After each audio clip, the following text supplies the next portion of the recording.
अक्सर देखा जाता है जब वित्त मंत्री बजट पेश करती हैं तो रूलिंग कोalition के जो एमपीज हैं जो ट्रेजरी बेंचेस पर बैठते हैं वो सरकार की तारीफ करते हैं और कहते हैं कि इससे भारतीय अर्थव्यवस्था में क्रांति आ जाएगी इस बजट से।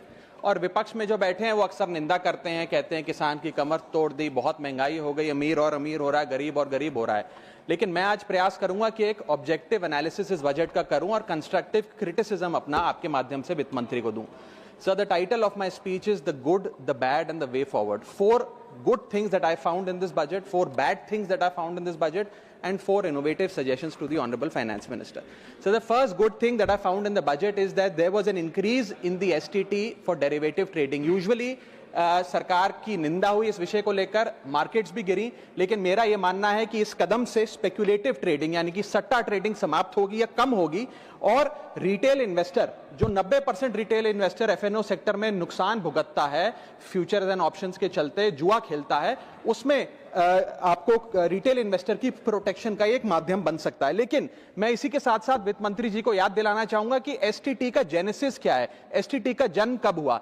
एसटीटी हमारे senior colleague mister P Chidambaram जब फाइनेंस मिनिस्टर थे तो उन्होंने इंट्रोड्यूस किया and it was introduce to replace long term capital gain tax on equities. जब long term capital gain on equity zero था तब एसटीटी को लाया गया कि वे एक सिंपल अपफ्रंट लेवी होगी ट्रेड्स पर regardless of profit and loss.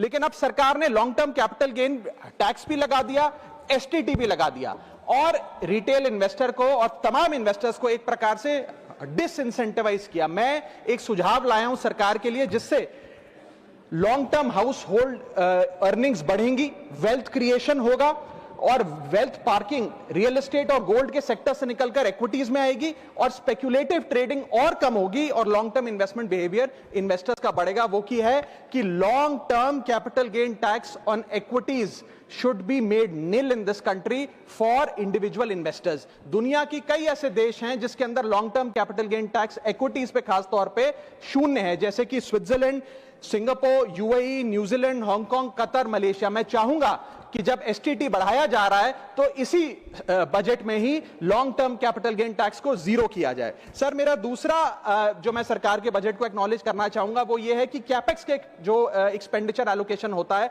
उसमें एक बढ़ोतरी देखी गई। जहां वित्तीय वर्ष 18-19 में मात्र 3 लाख करोड़ कैपेक्स था, वो इस वित्तीय वर्ष में 12 लाख करोड़ तक पहुंचा है, which is 4.4% of the GDP, which is a good step. It will have a multiplier effect and it will prioritize asset creation. लेकिन इसके साथ साथ सरकार को 5 साल में क्या कैपेक्स वो कौन कौन से क्षेत्रों में खर्चा करने जा रही है उसका एक ब्यौरा देना चाहिए ताकि प्राइवेट सेक्टर भी इस कैपेक्स के खर्चे को मैच कर सके।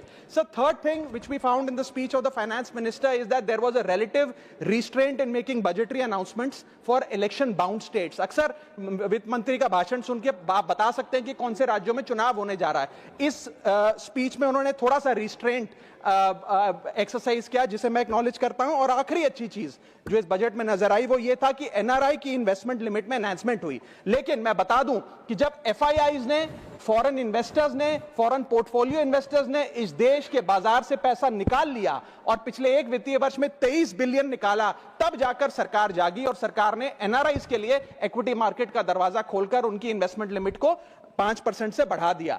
इसमें कोई दो राय नहीं है कि इससे इन्वेस्टर्स 32 मिलियन एनआरआई इन्वेस्टर्स को अब भारतीय बाजार में पैसा डालने का मौका मिलेगा। लेकिन इसी के साथ साथ सरकार को इस पर भी गौर फरमाना चाहिए कि क्यों फॉरेन इन्वेस्टर्स भारत से पैसा निकाल कर बाजार को छोड़कर जा रहे हैं। Sir, now I come to the bad part of the budget. First thing is the debt to GDP crisis. सरकार ने और डेट लेने के लिए, कर्जा लेने के लिए इस बजट में फॉर्मूला ही बदल दिया। पहले सरकार डेट जब लेती थी तो ओल्ड एफआरबीएम रूल्स के तहत 3% ऑफ जीडीपी तक का फ्रेश डेट लेती थी। इस बजट में सरकार ने उस फॉर्मूले को बदलकर कहा कि टोटल सरकार का डेट जीडीपी का 50% होगा और उस सीमा में हम